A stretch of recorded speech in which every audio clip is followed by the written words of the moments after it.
Students, welcome to Smart Tutors. Today, we are going to discuss a topic of MES 102, that is Instruction in Higher Education. The topic of discussion is teaching. आज हम लोग बात करेंगे शिक्षण क्या है, शिक्षण का उद्देश्य क्या है, शिक्षण का अर्थ क्या है, शिक्षण के कौन कौन से आयाम है, शिक्षण के लाभ क्या है। तो शिक्षण से संबंधित सभी चीजों का डिस्कशन करेंगे। तो ये वीडियो काफी लंबा हो जाएगा, इसलिए इस वीडियो को मैं 2 पार्ट में लाऊंगा। तो ये पहला पार्ट है। समझते हैं शिक्षण क्या है। फर्स्ट पार्ट में हम लोग शिक्षण का डेफिनेशन, मीनिंग और ऑब्जेक्टिव देखेंगे। तो सबसे पहले शिक्षण क्या है, इस बात को समझते हैं।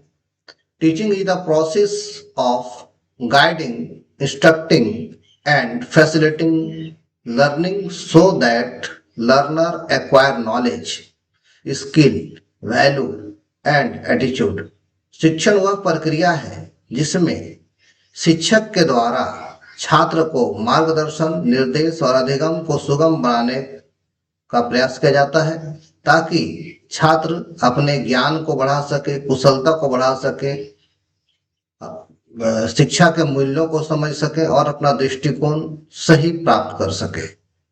It is not just about delivering information but about creating meaningful learning experiences that help students grow academically and personally. यह केवल जानकारी देने तक ही सीमित नहीं है, बल्कि छात्र सार्थक अधिगम का अनुभव प्राप्त कर सके और अपने को कार्य के लायक बना सके, शिक्षा का सदुपयोग कर सके, जो छात्र को शैक्षणिक और व्यक्तिगत रूप से विकसित करता है। इसमें शैक्षणिक गुणों का भी छात्र का विकास होगा और व्यक्तिगत गुणों का ही विकास होगा। अब देखते हैं शिक्षण का अर्थ क्या है। शिक्षण में विद्यार्थियों को ज्ञान, कौशल और मूल्य प्रदान करना शामिल है। शिक्षण में हम लोग विद्यार्थी को सिखाते हैं, किसी विषय वस्तु के बारे में सिखाते हैं और फिर प्रैक्टिकल करके उनकी कुशलता को बढ़ाते हैं, प्रैक्टिकल नॉलेज के द्वारा, प्रोजेक्ट के द्वारा, और उन चीजों का वैल्यू समझाते हैं कि इसको सीखने के बाद क्या मिलने वाला है स्टूडेंट को और क्या कर सकता है। शिक्षण एक सामाजिक प्रक्रिया है जिसमें शिक्षक और छात्र के बीच की अंतर क्रिया से अधिगम होता है। शिक्षण एक समाज के अंदर रहकर समाज के छात्रों को समाज के शिक्षकों द्वारा प्रदान किया जाता है, जिसमें छात्र और स्टूडेंट के बीच में एक अंतर क्रिया संबंध होती है। आपस में बैठकर एक दूसरे को सीखने सिखाने का काम करते हैं। छात्र सीखते हैं, शिक्षक सिखाते हैं, उसका थ्योरेटिकल नॉलेज, उसका प्रैक्टिकल नॉलेज, उसका प्रोजेक्ट करके और उस वास्तविक जीवन में उसका उपयोग क्या है, इन चीजों के बारे में सिखाते हैं। तो ये एक सामाजिक प्रक्रिया है। पॉइंट नंबर 3, शिक्षण एक कला और विज्ञान दोनों है। शिक्षण में कला और विज्ञान दोनों का गुण पाया जाता है। समझते हैं कला क्या है और विज्ञान क्या है। कला का अर्थ होता है किसी विषय को व्यवहारिक रूप से सीखना या प्रस्तुत करना। जैसे नृत्य एक कला है क्योंकि इसे व्यवहारिक रूप से नृत्य करके दिखाया जाता है। आर्ट एक कला है क्योंकि ये फाइन आर्ट एक कला है क्योंकि इसको ड्राइंग करके प्रेजेंट किया जाता, प्रस्तुत किया जाता है। लेकिन केवल कला ही शिक्षा नहीं हो सकता, इसमें विज्ञान का भी जरूरत है। तो समझते हैं विज्ञान क्या है। तो विज्ञान वे सिद्धांत हैं जो किसी विषय वस्तु को समझने के लिए तर्क देते हैं और उसके बारे में पूरा व्याख्यान बताते हैं। तो कहीं ना कहीं शिक्षा विज्ञान भी है और कला भी है, क्योंकि इसमें कॉन्सेप्ट भी है, तर्क भी है, व्याख्यान भी है और उन चीजों को प्रैक्टिकली करने के लिए कला का भी उपयोग किया जाता है और इन दोनों से स्टूडेंट अच्छी तरह से सीखते हैं। पॉइंट नंबर 4, शिक्षा का केंद्र है जो पाठ्यक्रम को वास्तविक दुनिया की समझ से जोड़ता है। शिक्षण जो है वो शिक्षा का केंद्र है, मतलब जहां पर स्टूडेंट टीचर मिलकर सीखते और सिखाते हैं। लेकिन इसके बीच में एक कुरिकुलम होता है, एक पाठ्यक्रम होता है, एक सिलेबस होता है, उसके अकॉर्डिंग ही शिक्षक स्टूडेंट को सिखाते हैं और स्टूडेंट उन चीजों को ही सीखते हैं जो कुरिकुलम में, पाठ्यक्रम में दिया गया है। अब देखते हैं शिक्षण की कौन कौन सी परिभाषाएं हैं और किन किन विद्वानों ने दी है। तो सबसे पहली परिभाषा है क्लार्क के द्वारा दी गई। क्लार्क के according teaching refers to activities designed to produce change in pupils behaviour. शिक्षण उन गतिविधियों को संदर्भित करता है जो छात्र के व्यवहार में परिवर्तन लाने के लिए बनाई जाती है। एजुकेशन के बिना जो है छात्र सामान्य होता है और उनसे जो चीजें दिखेगी वैसा ही वो बन जाएगा। क्या सही है क्या गलत है उसे पता नहीं, कौन सी भाषा सही है उसका उपयोग करना चाहिए या नहीं उसे पता नहीं। ये सब चीजें शिक्षण के द्वारा ही उसे पता चलती है और उसकी व्यवहार कुशलता बढ़ती है। Point number 2, Thomas F Green. According to Thomas F Green, teaching is the task perform for the development of child. Thomas Green के अनुसार शिक्षण वह कार्य है जो बच्चे के विकास के लिए किया जाता है। शिक्षण क्यों किया जाता है? ताकि एक स्टूडेंट का ओवरऑल डेवलपमेंट हो सके, उसके अंदर नॉलेज बढ़ सके, उसका स्किल डेवलपमेंट हो और वह काम करने के लायक हो और एजुकेशन को समझकर उसके अकॉर्डिंग काम कर सके। शिक्षण की परिभाषा में जो तीसरा विद्वान है उनका नाम है Morrison. According to Morrison, teaching is the intimate contact between a more mature personality and a less mature one to further education। Morrison के अनुसार शिक्षण एक परिपक्व व्यक्तित्व और एक अपरिपक्व व्यक्ति के बीच घनिष्ठ संपर्क है ताकि शिक्षा को आगे बढ़ाया जा सके। शिक्षा ग्रहण करने से पहले व्यक्ति या छात्र मैच्योर नहीं होता, समझदार नहीं होता, चीजों को घनिष्ठता से नहीं समझता। लेकिन शिक्षा ग्रहण करने के बाद वह उन विषयों में परिपक्व होता जाता है जिन विषयों की उन्होंने शिक्षा ग्रहण की है, जिन विषयों को उन्होंने सीखा है। Point number 4, according to B.O. Smith, teaching is a system of action to induce learning. B.O. Smith के अनुसार शिक्षण अधिगम उत्पन्न करने के लिए क्रियाओं की एक प्रणाली है। शिक्षण में बहुत सारे क्रियाएं कराई जाती है, बहुत सारे एक्टिविटीज कराए जाते हैं और उन एक्टिविटीज से स्टूडेंट सीखता है। इसलिए शिक्षण सीखने के लिए उत्पन्न होने वाली बहुत सारी क्रियाओं की एक प्रणाली है, एक सिस्टम है। Point number 5, according to Adams, teaching is a behaviour process, one pole is the teacher and the other pole is the प्यूपिल।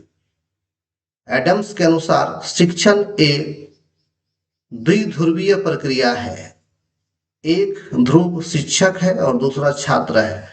Teaching दो लोगों के बीच कम से कम होगा, उसमें एक शिक्षक होंगे और दूसरा छात्र होगा, या एक शिक्षक होंगे और बहुत सारे छात्र होंगे और उन्हीं के बीच टीचिंग कराया जाएगा।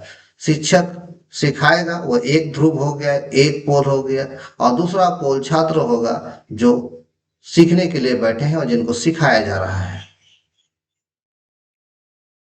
आगे देखते हैं टीचिंग के ऑब्जेक्टिव क्या है, what are the objective of teaching. शिक्षण के उद्देश्य क्या है? तो शिक्षण का पहला उद्देश्य है ज्ञान अर्जन, ज्ञान की प्राप्ति, नॉलेज एक्विजिशन।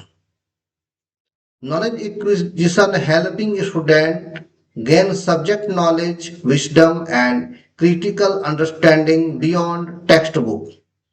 ज्ञान अर्जन छात्र को विषय का ज्ञान, बुद्धिमत्ता और पाठ्य पुस्तकों से अलग गहन समझ प्राप्त करता है।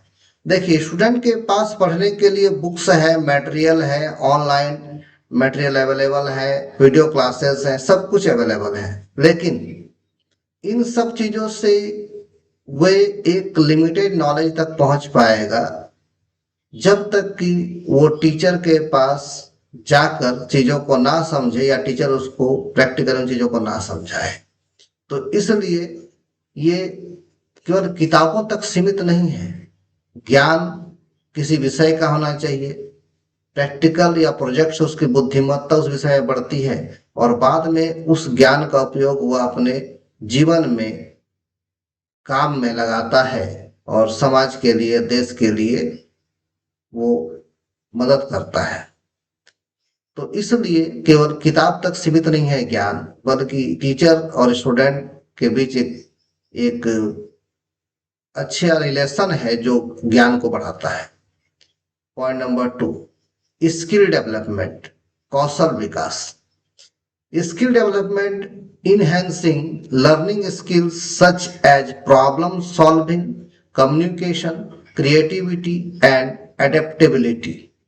कौशल विकास समस्या का समाधान करना, संचार, रचनात्मकता और अनुकूलशीलता जैसी सीखने की क्षमताओं को बढ़ाता है। शिक्षा से क्या होता है? स्टूडेंट के बीच में कुशलता का विकास होता है, बातचीत करने की क्षमता उनकी बढ़ती है, वाक्पटुता बढ़ती है, उनके अंदर रचनात्मकता का गुण आता है और वे किसी विषय के लिए अनुकूल होते हैं उसको समझने के लिए। पॉइंट नंबर 3, कैरेक्टर फॉर्मेशन, चरित्र का निर्माण। Character formation shaping moral values, disciplines and socially desirable behaviour. चरित्र निर्माण नैतिक मूल्यों, अनुशासन और सामाजिक रूप से वांछनीय व्यवहार का निर्माण करता है।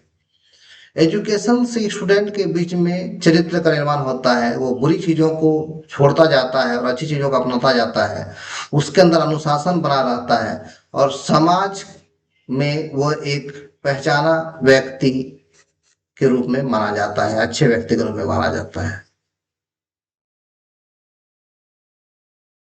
पॉइंट नंबर 4, सोशल एफिशिएंसी, सामाजिक क्षमता। Social efficiency preparing learners to contribute positively to society and become responsible citizens। सामाजिक क्षमता छात्रों को समाज में सकारात्मक योगदान देने और जिम्मेदार नागरिक बनाने के लिए तैयार करता है। एजुकेशन स्टूडेंट को इस तरह से तैयार करता है कि उसका विचार सकारात्मक हो, वो समाज में योगदान दे, अपनी जिम्मेदारी को समझे और अच्छा नागरिक बनकर तैयार हो ताकि वो देश के काम आ सके। Point number 5, motivation and independence, प्रेरणा और स्वतंत्रता। Motivation and independence, inspiring intrinsic motivation and fostering self reliance in student. प्रेरणा और स्वतंत्रता आंतरिक प्रेरणा को जानना, जगाना और छात्रों में आत्मनिर्भरता को बढ़ाना है। एजुकेशन से स्टूडेंट के बीच प्रेरणा आती है कि हमारी पोटेंशियलिटी क्या है, हम क्या कर सकते हैं, हमारा जीवन किस काम के लिए है और हम समाज को क्या दे सकते हैं, ये अंदर से प्रेरणा आती है और उसके अंदर आत्मनिर्भरता ही बढ़ती है कि हम खुद से कर सकते हैं, किसी पर डिपेंडेंसी ना हो, हम इंडिपेंडेंट होकर भी काम कर सके।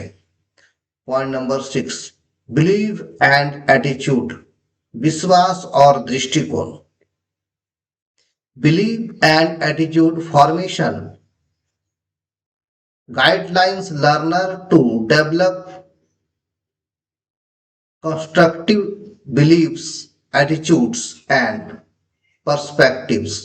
विश्वास और दृष्टिकोण निर्माण छात्रों को रचनात्मक विकास, दृष्टिकोण और परिप्रेक्ष्य विकसित करने के लिए मार्गदर्शन करना है। एजुकेशन से छात्रों का दृष्टिकोण बदलता है, उनके अंदर विश्वास जब आता है कि हम कुछ कर सकते हैं, उनका दृष्टिकोण बदलता है, वे सकारात्मक विचार रखते हैं और देश के विकास के लिए योगदान देते हैं। तो ये लर्निंग का टीचिंग का पहला पार्ट है। और इस वीडियो में इतना ही। इसके बाद में इसका दूसरा पार्ट बनाने जा रहा हूँ, तो कंटिन्यू रहें आप लोग।